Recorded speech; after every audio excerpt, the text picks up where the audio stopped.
Sweden के सबसे बड़े मस्जिद के सामने बकरीद के दिन कुरान मजीद को जलाए जाने की घटना ने पूरी दुनिया के मुसलमानों और मुस्लिम देशों को एक बार फिर एकजुट कर दिया है। सऊदी अरब की फटकार, तुर्की की धमकी, ईरान के आक्रामक कदम, ऑर्गेनाइजेशन ऑफ इस्लामिक कंट्रीज की कड़ी आपत्ति के बाद आखिरकार स्वीडिश सरकार के होश ठिकाने आ गए। सिर्फ स्वीडिश सरकार ही क्यों, बल्कि उन लोगों के भी होश ठिकाने आ गए जो लोग कुरान मजीद जलाने की घटना को अभिव्यक्ति की स्वतंत्रता से जोड़कर मुसलमानों को अपमानित करने की कोशिश कर रहे थे।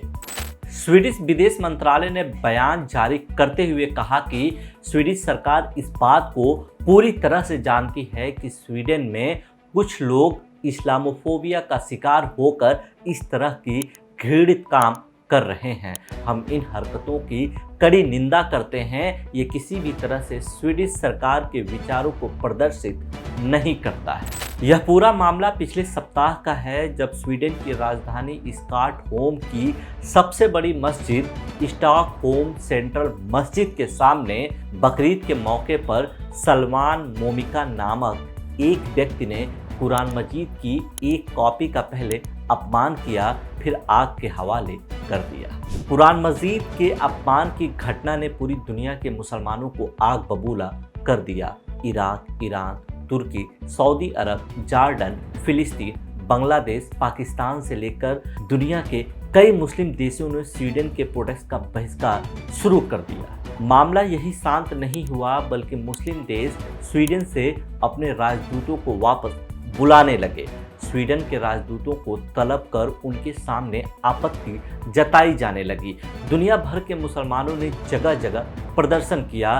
स्वीडन में भी बड़े स्तर पर विरोध प्रदर्शन हुआ।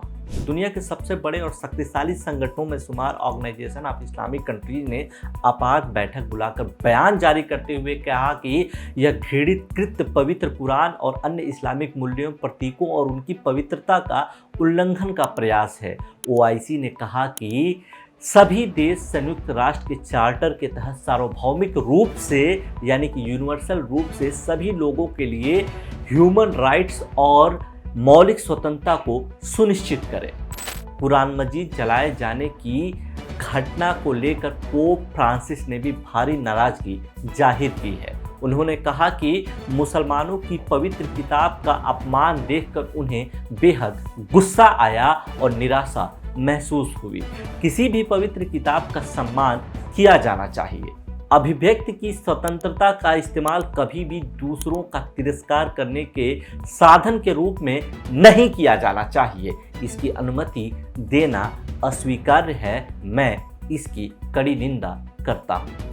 दुनिया भर के देशों की आपत्ति, अपने उत्पादों का बहिष्कार और मुसलमानों के भारी विरोध के बाद आखिरकार स्वीडन सरकार को होश आया और उसे स्वीकार करना पड़ा कि जिन लोगों ने भी यह काम किया है वो इस्लामोफोबिया के भाव से ग्रसित है। उनको सरकार का कोई समर्थन प्राप्त नहीं है। सरकार ने दोषियों पर कड़ी कार्रवाई करने की बात भी कही है।